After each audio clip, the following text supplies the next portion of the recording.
السلام علیکم ویورز، کیسے ہیں آپ سب؟ امید کرتی ہوں آپ سب خیر و عافیت کے ساتھ ہوں گے۔ اللہ سب کو خیر و عافیت کے ساتھ رکھے، صحت اور سلامتی کے ساتھ۔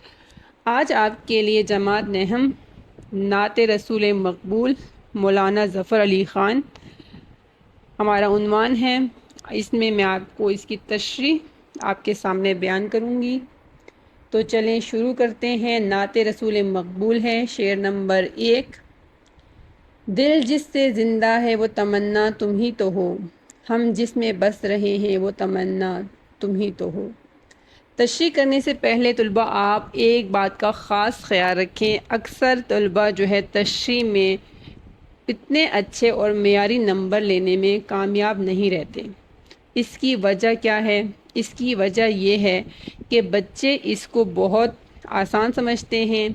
کلاس میں جب آپ کی ٹیچر جو ہے ایکسپلین کرتی ہے، وضاحت کرتی ہیں، تشریح کرتی ہیں، تو بچے جو ہے سرسری تو اس شعر کا مفہوم جو ہے وہ سمجھ لیتے ہیں، لیکن وہ تشریح کرنے کے جو بنیادی تقاضے ہیں اس کو نظر انداز کر دیتے ہیں، جس کی وجہ سے وہ امتحان میں اتنا تحریری طور پر وہ جو ہے الفاظ یا معیار نہیں دے سکتے یا نہیں دے پاتے، جس کی وجہ سے اتنے وہ نمبر حاصل کرنے میں کامیاب نہیں رہتے۔ تو آپ نے کوشش کرنی ہے سب سے پہلے تشریح کرنے سے پہلے آپ نے شعر کو اچھی طرح سمجھنا ہے۔ نعت ہے، نظم ہے، اس کے مرکزی خیال کو ذہن میں رکھنا ہے۔ الفاظ کا چناؤ معیاری ہونا چاہیے، عمدہ ہونا چاہیے، اور حوالہ جات کا بھی خاص خیال رکھنا ہے۔ کوشش کریں کہ ہر تشریح میں آپ حوالہ جات لازمی شامل کریں، اس سے بھی آپ اچھے اور معیاری نمبر لینے میں کافی حد تک کامیاب رہتے ہیں۔ یہاں پہ تشریح شروع کرنے سے پہلے میں آپ کو بتاؤں کہ اس میں ہر تشریح میں نے کوشش کی ہے کہ شاعر اور نظم کے بارے میں یا شاعر کی جو خصوصیات ہے اس کو ایک پیراگراف کی صورت میں تحریر کیا ہے، اور یہ آپ کے ہر تشریح میں ریپیٹ ہو رہا ہے۔ تو آپ تشریح کرنے سے پہلے اگر آپ کے اس نعت میں سے کوئی بھی آپ کا شعر امتحان میں یا کسی پیپر میں یا کسی ٹیسٹ میں آتا ہے تو یہ ایک پیراگراف تو آپ کا فکس ہوگا ہر تشریح میں، تو اس سے بھی آپ کا تشریح کا معیار اور تشریح کافی آپ کی طویل ہوتی ہے۔ تو اس چیز کا خیال رکھتے ہوئے آپ نے تشریح کرنی ہے۔ تو یہاں تشریح دیکھیں، شعر نمبر 1۔ اس نظم کے شاعر مولانا ظفر علی خان ہیں۔ ان کی شخصیت کے کئی پہلو ہیں۔ وہ ایک اچھے شاعر بھی تھے۔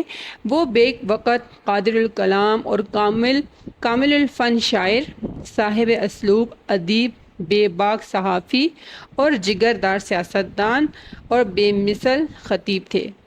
ظفر علی خان کو مختلف موضوعات کے علاوہ نعت میں بھی کمال حاصل تھا۔ محبت، عقیدت میں پرتاثر نعت گوئی بھی آپ کے شاعرانہ مقام و مرتبہ کی عکاس ہے۔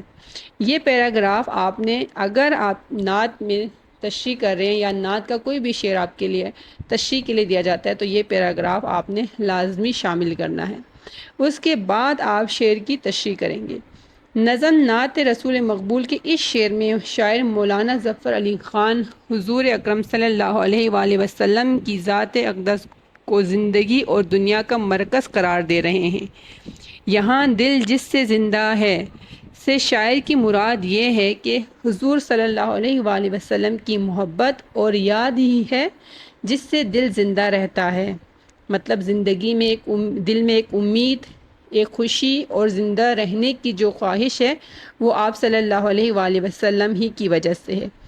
زندہ دل اور زندہ دلی سے مراد زندگی کی خواہش اور امید کا ہونا ہے، یعنی آپ ہی وہ ذات ہیں کہ جن کی وجہ سے دل میں زندہ رہنے کی خواہش موجود ہے، ورنہ یہ دنیا انتہائی تلخ مقام ہے جہاں انسان کا بالکل بھی زندہ رہنے کا دل نہ کرے۔ اور یہاں پر حوالہ جات میں شعر میں نے شامل کیا ہے: محمد کی غلامی دین حق کی شرط اول ہے، اسی میں ہو اگر خامی تو سب کچھ نامکمل ہے۔ یہ حوالہ جات میں آپ شامل کر سکتے ہیں۔ اس شعر کے دوسرے مصرعے میں آپ صلی اللہ علیہ وآلہ وسلم کی تمنا کو دل کی دھڑکن کہا جا رہا ہے۔ دوسرے مصرعے میں کہا گیا ہے کہ جس دنیا میں ہم رہ رہے ہیں وہ دنیا بھی حضور اکرم صلی اللہ علیہ وآلہ وسلم ہی کی ذات گرامی سے آباد ہے۔ حضور صلی اللہ علیہ وآلہ وسلم شہل و لاکھ ہیں، یعنی اگر آپ صلی اللہ علیہ وآلہ وسلم نہ ہوتے تو یہ دنیا بالکل بھی وجود میں نہ آتی۔ یہ دنیا ہی نہیں بلکہ یہ تمام کائنات آپ صلی اللہ علیہ وآلہ وسلم کی ذات کا صدقہ ہے، اور آپ صلی اللہ علیہ وآلہ وسلم کی وجہ سے ہی وجود میں آئی ہے۔ آپ صلی اللہ علیہ وآلہ وسلم ہی ہماری دنیا کی رونق اور ہمارے وجود کا باعث ہے۔ اور یہاں پر ایک اور حوالہ جات میں نے ترجمہ یہاں پہ شامل کیا ہے، اور ہم نے آپ کو تمام جہانوں کے لیے رحمت بنا کر بھیجا۔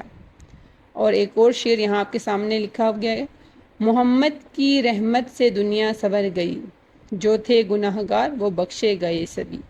تو اس طرح آپ اپنی طرف سے بھی کوئی حوالہ جات مزید اشعار شامل کرنا چاہیں تو کر سکتے ہیں، اور اپنی تشریح کو مزید معیاری اور عمدہ بنا سکتے ہیں۔